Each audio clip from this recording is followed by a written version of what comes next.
Sherry Holley is the president, founder, and senior wealth advisor at Gratz Private Wealth, a wealth management firm based in Lexington, Kentucky. One word can be used to define Sherry's practice, and that word is impeccable. Sherry took the leap to start her own firm 2 years ago after spending decades in the financial services space. Her focused approach in life and in work have enabled her to achieve tremendous success in a very crowded marketplace that hasn't always had many strong female role models. I hope you enjoy our conversation. Thank you so much for being with us today, Sherry. I'm very happy to be here with you, Tess. Wonderful. Now, when I look at your firm, Sherry, it makes me think of a high-touch wealth management boutique. Hopefully my assessment is correct. And I just wanted to ask you to share a little bit about your firm's vision, mission, maybe some information about your team as well. Yeah, your assessment is correct. You're spot on, Tess. I think of ourselves in that way as more of a high-touch firm because we really do, have the philosophy that we want to be very personalized with our clients. So, and I say Gratz Private Wealth, we came together in 2018. We've actually already grown. We've hired 2 new employees since we began in 2018. So I'm supported by 5 amazing women. And we each have roles on our team in providing this high touch service. So what we've kind of set out to do, and really our philosophy is to be the most prestigious, talented, and trusted firm working with clients and affluent clients that we like. And so that's kind of been our mission. And we really think of ourselves as being very impeccable with our service, very creative, very personalized, because we know our clients very deeply. And I like the fact that you like to have clients that you like to work with. And I remember when we met a little while ago and we were talking about your practice, you said something like your clients seem to care as much about you as you care about them. Yes, I just feel it's always a great relationship when you feel like you have the same type of values, personalities, where you feel like you're a good fit, and because you're going to be talking a lot about very personal things. So we do like to make sure it's a good fit with our team's personality, and we find that makes a good relationship. And I'm sure that the impeccable service has quite a bit to do with that. So I love that you used that word. Could you talk just a little bit about your focus on financial planning and how that relates to the impeccable service quality that you're providing to your clients? Yes, when we began our team efforts as to how are we going to carry out a unique service to our clients. We really wanted to be the ones swimming in the blue ocean, so to speak. We wanted to do things that other firms weren't necessarily doing, but it wasn't just because they weren't doing them. It's because it's things that we enjoy doing. And so, of course, most firms do offer financial planning. We like to do it with a particular process where each team member is involved in working through that financial plan with our clients, so that we can all get to know our clients very well. And so in putting the plan together, it's not just about asking for information, data, their assets. It's really getting to understand what do those assets mean to the clients. And so as we develop that plan with them, of course, there's going to be a lot of quantitative analysis, and they're going to get a lot of data and probabilities as far as success and analyses. But they're also going to get more of a qualitative aspect in our minds, meaning that we're going to look for those gaps that maybe have been overlooked. Because once we really sit down with the client and really get to know them, we get a really good understanding of what money means to them. What is their relationship with money? And sometimes that can uncover things that maybe the client has never thought about. So we feel like through our financial planning process and our meetings that we have with our clients, that we really get a great understanding, and so that we can put a plan together and set that as our anchor moving forward. So that's just one of the things that we do as far as our service goes. Obviously, other parts of that service are just really being a part of the client's financial life. We want them to know that they can really reach out to us whenever they're making a decision that they feel is to do with their financial health and well-being. And so we feel like being there for our clients and having, our clients have total access to us. They need to call us on the weekends, they can. So we think that's part of the planning process with our clients, and making sure that they're staying within their guardrails, so to speak, of what we've discussed and putting that plan together. It sounds like a very highly personalized experience for the clients, which makes sense as you really like to work with the clients. Sounds like choose almost the clients that you like to work with. You mentioned the blue ocean strategy too. So for our listeners and our viewers that might not be familiar with that, it's this notion that as a competitive player, you want to be swimming in the blue ocean in the marketplace, not with all the other competitors that are chumming up the water, getting eaten by all the sharks. And as we know, financial services is a highly competitive marketplace. Yes. And I just wanted to talk to you a little bit about the fact, I understand that you recently moved from a larger organization to build Gratz Park, even though you've been in the business for several years, and you now are running your independent practice. So what was the motivation behind that, and what have you learned from that experience, and how does that help you in the competitive marketplace? Sorry, long question. No, that's terrific, because I had a real vision. I really did. I could visualize it.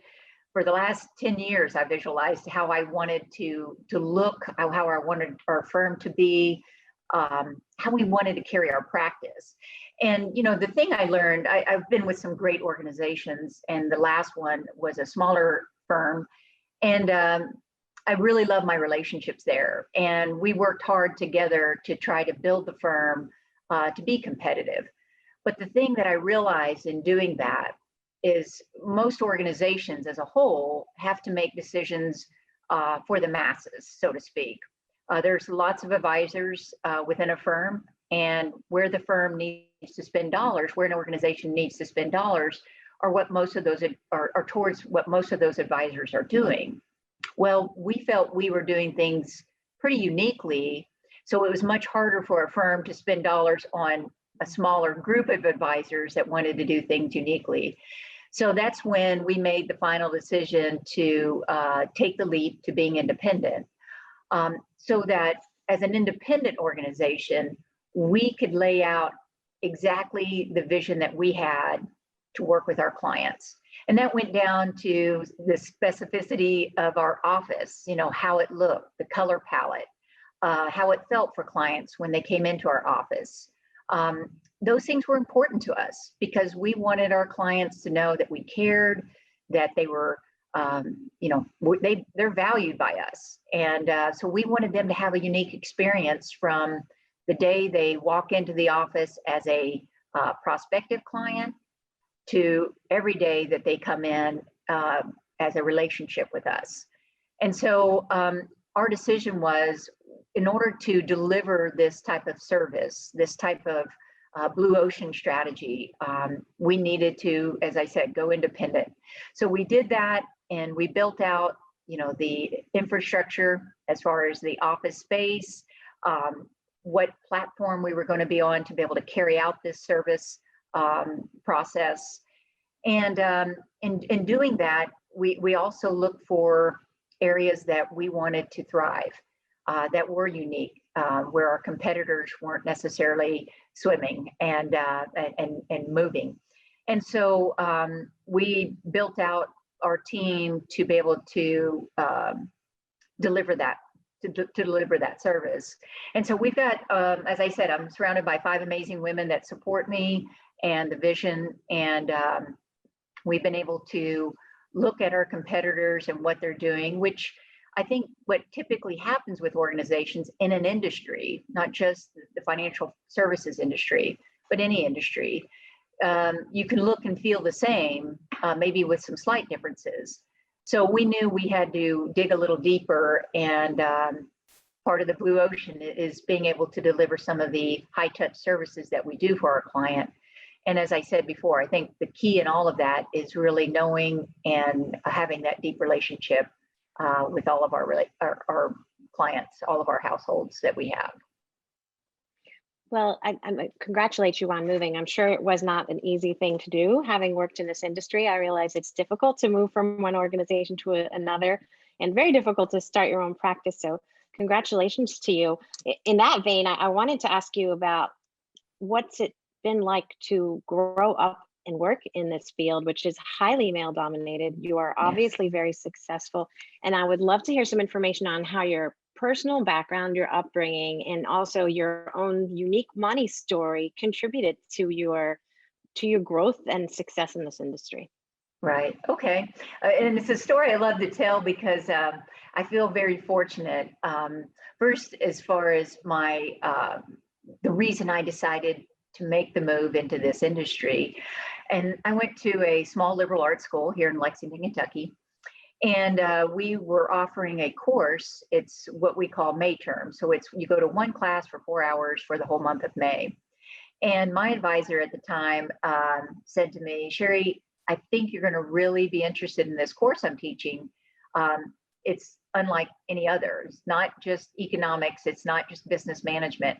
We're going to offer an investment analysis course, and you're going to be walking into the classroom as if you're walking on the floor of the stock exchange. And, at first I was a little hesitant because that's not a field I'd even had given thought to. But I decided to take the class, and from day one, I knew this is what I really wanted to do. This was my career. This felt great. And we would go into the classroom every day. We read the Wall Street Journal. We watched On Wall Street, which is an old show by Louis Reckheiser that really put you in the element of what goes on in New York on the New York Stock Exchange. And doing that, that summer after the class, I decided to do an internship.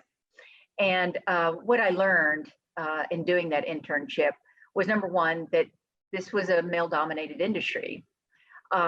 And I learned that I was going to have to be on top of my game to be able to step into this, number one, and then number two, to have success.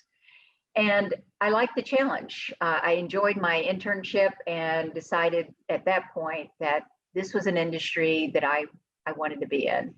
And so, as I said, my story I love because from that, through the rest of my college career, which I was only a freshman that year when I took the course, I knew what I wanted to do. So I started to build around that. Unfortunately, when I got out of college, it wasn't too easy to get into the industry. It's one thing to be an intern, but to actually work on the path of being at that time called stockbrokers, was another. So the challenge was to get enough experience and to keep knocking on enough doors to actually get the job. And so once I got the job, and I started with a very large firm, it was a New York firm, and I noticed that there were only 2 women in the entire office of about 40 stockbrokers. And so the challenge was there because I believe at that period of time that a lot of women just weren't looked at as being financial advisors. That was a field for men. And so the challenge was, getting people to trust me and to show that I could do the work, I could do the research, I could, manage the money in the portfolios just as well as anyone else. And so I didn't doubt myself, and I think a lot of that is just through my upbringing. My father, I'm an Air Force brat. My father was in the military for 21 years, and the one thing he, kind of impressed upon all of us was, number one, to be decisive, and number two, to be determined. And I think when I made the decision, it was a decisive decision that I really wanted to be in this industry. The determination was there to succeed. And a lot of that, as I was growing up, watching my parents and making their financial decisions, I noticed that my mom always took care of the bills. She managed the checkbook and paid all the bills. But at the same time, I didn't feel that if anything were to have happened to my father, or if they were divorced, and by the way, my parents were married for 58 happy years, and until my father's passing. But my concern was, if anything happened to my father, I didn't know how my mom was really going to manage. So I knew then at an early age that I really wanted to be self-reliant. I wanted to have my own financial success, my own career. So that was at an early age.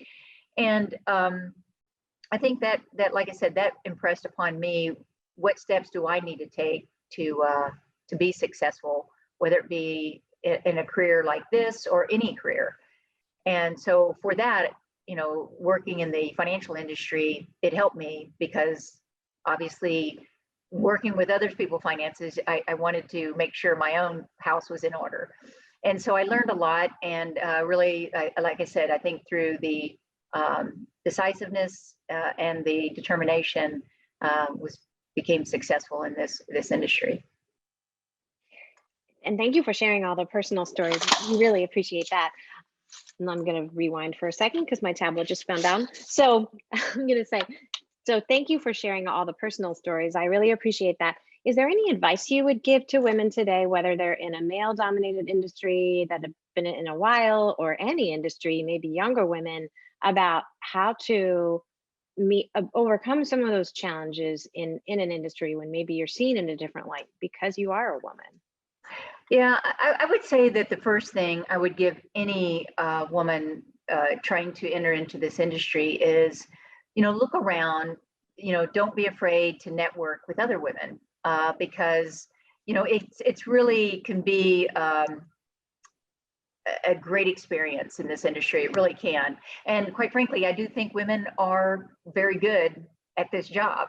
And I say that in the sense that we communicate, we're conversationalists. And I think when people talk about money, we got to remember to be active listeners and to understand that it's not just about dollars and cents.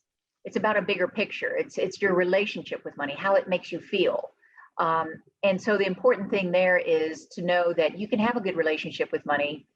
You've got to understand, those feelings that you may have when you're working as to build a portfolio or to build wealth, that not to be afraid of it. I think to understand how you feel about money and making decisions and making those financial decisions, to have confidence in doing that. I tell anyone, always pay yourself first. So as we start to save monies towards our investment, that gives us confidence. It gives us confidence when we know that we have an emergency fund. It gives us confidence to know that we're building an investment portfolio. So I'd make those decisions early on. And then also, I think the thing for me was to trust myself. And I say that because I think as I worked in my career with different organizations and different firms, I would probably made the decision to become independent much sooner than I did if I would have trusted myself and my vision. And so, I'm always saying to, as a role model, as a mentor, I'm always saying to young individuals, especially young ladies, to put yourself at the table. So often we feel that the table is where decisions are made, and that has been typically dominated by men. But what we need to know is we've got to trust ourselves to make good decisions, and know that we have the knowledge too, and to pull ourselves up to the table and ask questions and make decisions. That's excellent advice. Thank you. And I was going to ask you about some of those questions about what you would have done as a younger version of you. So thank you. Thank you for mentioning those items. What financial tips or strategies would you have to any woman or man that is listening today that are kind of tactical action steps they could walk away with? Well, the one basic one, and it seems like a very simple philosophy, but I think it's very helpful, and it's true to the standard in that, what I call the 3-bucket system. We should always be paying ourselves first, and that is putting away money into a savings account. The money that doesn't really work for you, it's going to be there when you need it. Putting money into an investment account, which is your second bucket, which is money that's getting up, getting dressed, and going to work for us each and every day. And then the third bucket, which is your retirement bucket. And that's money that's getting put away for the long term, and it gets up and gets dressed and goes to work for us as well. So those three buckets, it's kind of a simple philosophy, but that's kind of the tactical thing we should do first. And as I said, I think paying ourselves first, putting that money aside first before we look to see what's left over to pay bills is very important, because typically we can find other sources to put that money towards, or bills or whatever it may be. So I always feel that we should pay ourselves first. That was such a simple but really powerful explanation of what to do, and something that will definitely stay with me. So I appreciate you sharing that with anyone that might be listening and or watching. Is there anything else that you would like to share with us before we conclude today's conversation? Well, I think for me, the last 2 years have been such a great experience. I mean, I've been nearly 30 years in the industry and have enjoyed all aspects of it. And there's been a lot of growing stages. But the last 2 years, I've found just that I've been really able to flourish in lots of ways. And that's taking great care of our clients, really getting to build and be creative with a vision, to build out a wonderful organization. And the whole fact of helping other women and do this as well. And so I think I would really impress and say as a final statement is, again, women, let's make our decisions, let's pull ourselves up to the table and be a part of the discussion and decision-making process.